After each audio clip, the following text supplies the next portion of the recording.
Hi, and welcome to the channel.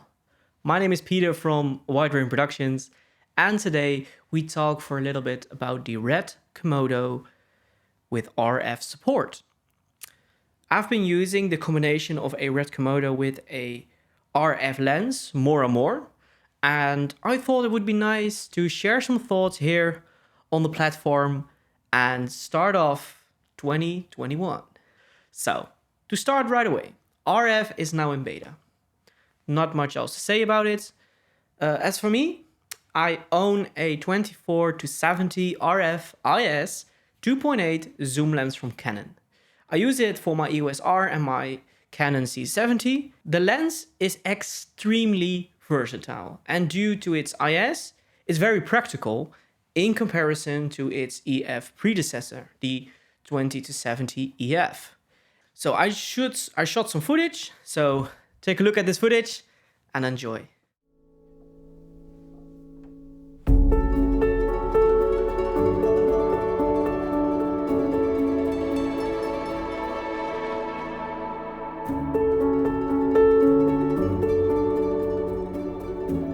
I went out to my favorite spot to shoot some content and took some gear with me. First being the Ronin S2, as it is an amazing combination. Second, my Rhino slider, as it is something that I like to use for nature stuff in specific. And lastly, I shot a lot of handheld footage because, well, ah yes.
So while playing this awkwardly shot B-roll footage that I tried to shoot myself with my phone, I want to tell you about my top 3 positive experiences using this lens with Komodo. The first being IS works great for handheld shots. I shot many of the handheld shots that you saw at 70mm, and most of them turn out great. Second of all, the autofocus on this lens is amazing.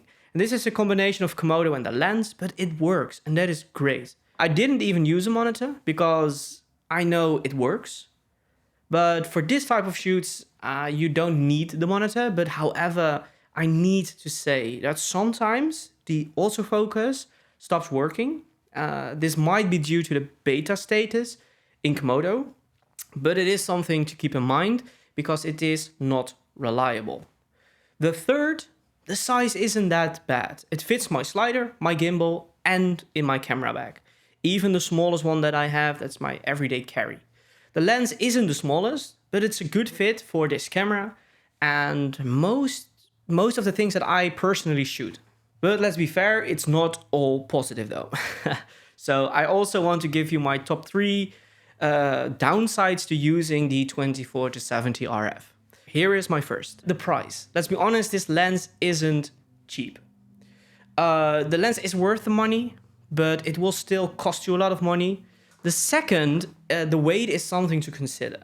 It isn't light, and adding weight to a setup can, in some cases, be a downside. Obviously. The third, I invested in the RF to EF adapter with the variable and D in it. The lens being RF makes the adapter unusable, which is unfortunate because now we're back to using screw-on filters. And yeah, so there you have it. Just some quick thoughts about this combination. Sorry for being away for a bit, but I had a lot of client work. as of late, and 2020 being a terrible year on that department, I really wanted to take my time and focus on that client work. But don't be afraid, we're back in full force. It will take some time management from my part to manage all this YouTube stuff, but we'll make 2021 a great year here on YouTube. If you liked the video, please give it a like and a thumbs up. Leave a comment in the comment section. It will help the channel a lot. And hopefully see you in the next video. Later.